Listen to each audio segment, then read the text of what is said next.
100 million cross তো অনেক গানই করেছে। এই রিসেন্ট যেটা হচ্ছে সেটা হচ্ছে একটা নাটকের গান। সিনেমার গানের আগে 100 মিলিয়ন ক্রস করেছে। দুষ্টু কোকিল তো 550 মিলিয়ন। রুনা লায়লা ম্যামকে আমি অবশ্যই খুবই অ্যাডমায়ার করি সবসময়। ওনার গান, ওনার পার্সোনালিটি, এভরিথিং আমার খুব ভালো লাগে।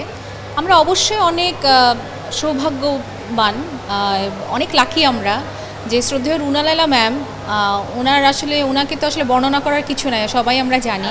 কিন্তু উনি আসলে আমাদের সাথে আমাদের কাজ দেখেন, আমরা মানে ওই স্পর্ধাটা আমরা করতে পারি, ওনাকে টেক্সট করি বা ওনাকে মেসেজ করি যে ম্যাম আমাদের এই গানটা এসছে বা আমার এই গানটা একটু শোনেন কিনা, এবং উনি গানটা শুনে শুনে রিপ্লাই দেয়। এটা আমার কাছে আসলে এটা স্বপ্নের থেকে কম কিছু না আসলে।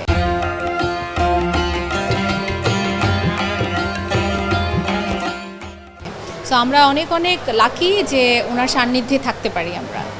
অবশ্যই ওনার সাথে দেখা হলে তো আমাদের ওই সৌভাগ্য হয় যে ম্যাম আমাদেরকে বাসায় ডাকেন, ওনার সাথে আমরা একসাথে খাওয়া দাওয়া করি, গল্প করতে পারি, এবং ম্যাম আমাদেরকে অনেক অনেক এক্সপিরিয়েন্সের কথা বলে যেগুলো আমাদের লাইফের জন্য অনেক মানে আমরা পুরো সময়টাই আসলে মন্ত্রমুগ্ধের মতো শুনতে থাকি ওনার কাছ থেকে যে কী নেওয়া যায় এখান থেকে। সো এগুলো বলে, এবং গান পাঠালে উনি অ্যাপ্রিশিয়েট করেন। না, আসলে আমার কাজ তো আসলে গান গাওয়া। আমি তো আসলে গান গাওয়ার সময় জানি না যে কোন গানটা অনেক বেশি অ্যাকসেপ্টেড হবে, কোন গানটা ফ্লপ হবে, এগুলো আমরা কিছুই জানি না। আমার কাজ হচ্ছে গান গাওয়া। আমি গান গাই, যে গানটা অ্যাকসেপ্টেড হয় সেটা বেশি প্রচার হয়, আর যেটা একটু কম হয় সেটা কম শোনে। মানে আমি এটা নিয়ে ভাবি না আসলে। খুব ভালো লাগে আসলে, কারণ শিল্পী হিসাবে আসলে চাওয়ার তো আসলে শেষ নাই। বাট যখন দেখি এরকম ছোট ছোট ইনসিডেন্টস হয়, ভালো লাগে, মনে হয় যে আচ্ছা এই বুঝি আরেকটা স্টেপ গেল। অবশ্যই ভালো লাগে। আসলে আমি অনেক ছোট থেকেই এই জগতে কাজ করছি, তো আসলে আমার কাছে মনে হয় এটাই আমার কাজ।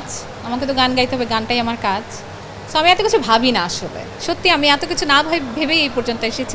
যেহেতু আমি অনেক ছোট থেকে গান করি, স্টুডিও ওয়ার্ক করি, তারপর অনেক আর্লি এজে স্টেজ শুরু করেছি, তো আমার একটা ধাপ পেরিয়ে এসেছি, তো আমি কম্পিটিশনটা ফিল করিনি কখনো।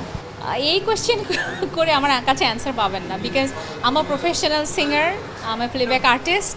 আমার কাজ হচ্ছে গান করা, সিনেমার। আমি চেষ্টা করি যেন আমার গানটা যেই নায়িকার লিপেই যাক সেটা যেন সুন্দর লাগে শুনতে, এটাই আমার কাজ।